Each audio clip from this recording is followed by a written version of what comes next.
थोडं जास्त बांधलं, तिसऱ्यानं त्याच्यापेक्षा थोडं जास्त बांधलं, चौथ्यानं त्याच्यापेक्षा गाठोडे वाढत गेले. चोर 24 होते, गाठोडे 24 झाले. गाठोडे जास्त झाल्यामुळे एकाला उचले ना, दुसऱ्यानं हात लावला आणि पहिल्याच्या डोक्यावर दिलं, पहिला गेला. तिसऱ्यानं दुसरा, चौथ्यानं तिसरा, पाचव्यानं चौथा, सहाव्यानं पाचवा, सातव्यानं सहावा, आठव्यानं सातवा, नवव्यानं आठवा, दहाव्यानं नवा, असं एकानं एकाला उचलून दिल्यामुळं 23 चोर निघून गेले. एकच चोर खाली राहिला, त्याला उचलून द्यायलाच कोणी राहिलं नाही. त्याने आवाज दिला, अरे तुम्ही चालले ना माझं, मला कोण उचलून देईल? तेवढ्याच आवाजात नाथ महाराजांना जाग आली. नाथ महाराजांनी वाड्याची कडी उघडली आणि नाथ महाराज त्या चोराला म्हटले, जाऊ दे त्यांना, मी उचलून देतो तुला.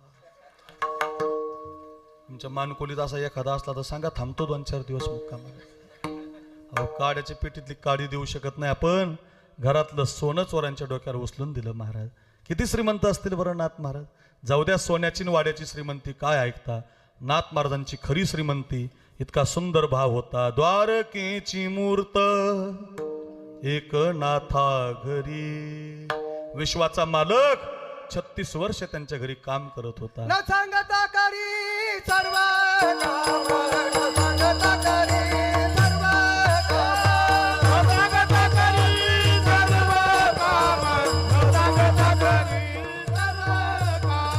भक्त समागावे सर्व भावे हारे, भक्त समागावे सर्व भावे हारे, भक्त समागावे सर्व भावे हारे,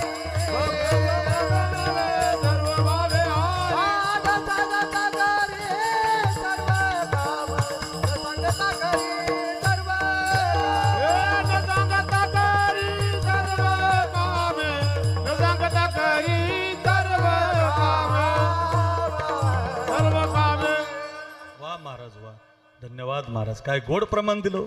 न सांगता करी सर्व कामे. शिक्षाची गरज आहे ना, अभिषेक शर्मा आलाय असं झालंय तुमचं. मॅच जिकायची गरज आहे काय, तुम्ही टायमिंगला प्रमाण असा गायक पाहिजे. वा, छान छान, अगदी गोड, किती छान. न सांगता